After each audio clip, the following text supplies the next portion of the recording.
والد صاحب کو بھی میں جانتا تھا اور آپ نے خود ظاہر ٹی وی اینکر تھے. تو ابھی آپ نے جس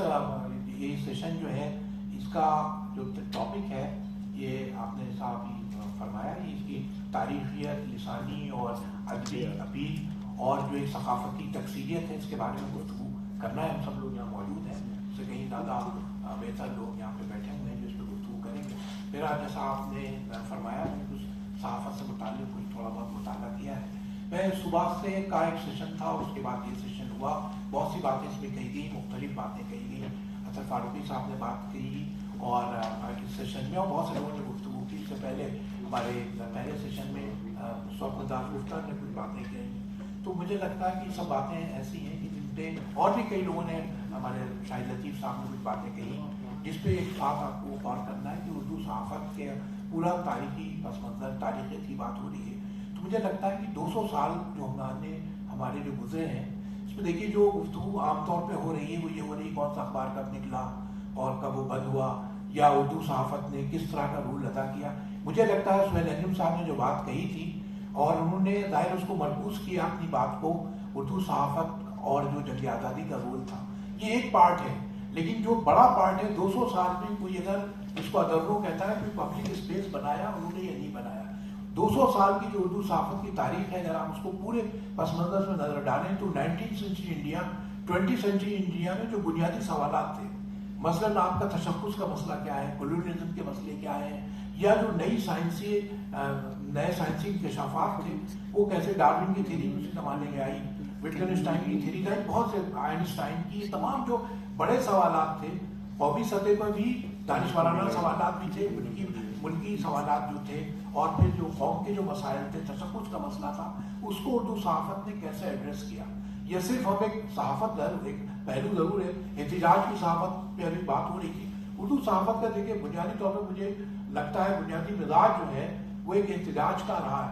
جو ابھی ذکر ہو رہا تھا جہاں نما کا, بہت سے لوگوں نے اس پہ باتیں کی, لیکن اگر آپ اس کو دیکھیں تو اس کو درپردہ مقاصد بھی, یعنی اس کا ایک مقصد تھا. مقصد یہ تھا کہ بات کی بات اسی زمانے میں انگریز جو تھے انہوں نے کنورژن شروع کر دیا تھا, تو اس کو ریزسٹ کرنے کا ایک ذریعہ تھا. وہ بھی اس اخبار کی جتنی چندن کی جو کتاب ہے جے ڈی چندن کی اس میں ذکر کی ہے. تو اردو صحافت بنیادی طور پر جو ایک طرح کا احتجاج کی صحافت ہے, اور اس کے بعد بھی اردو صحافت نے کس طرح کا اسپیس کریٹ کیا, اس مولانا آزاد یا سر سید کا اس میں کیا رول ہے, اور پھر ادب کو کیسے فروغ دیا, اور لسانی تنوع کیسے پیدا ہوا, مختلف اسالیب تھے صحافتی, پہلے اردو کیسے لکھی جاتی تھی. سر سید نے جو آثار السرادید میں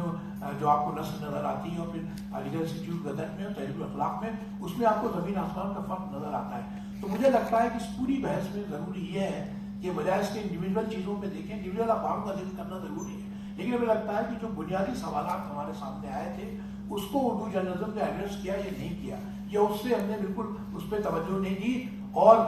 میں مضمون چونکہ لکھتا رہتا ہوں, تو ایک مضمون لکھا تھا, تو اپنی بات کا حوالہ دینا بہت معلوم بات ہے, لیکن ظاہر ہے آپ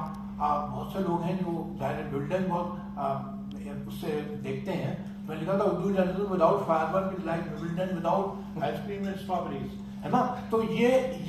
ایک سوال تھا. تو مجھے لگتا ہے کہ یہ جو بنیادی سوال تھا اس کو دیکھنے کی ضرورت ہے. اور اردو صحافت کا جہاں تک تعلق ہے, سر سید کی ظاہر ہے میں نے سر سید کی صحافت پہ کام کیا ہے, تو سر سید نے پہلی بار صحافت کو جو 3 مقاصد ہم لوگ کہتے ہیں کہ اطلاع دینا,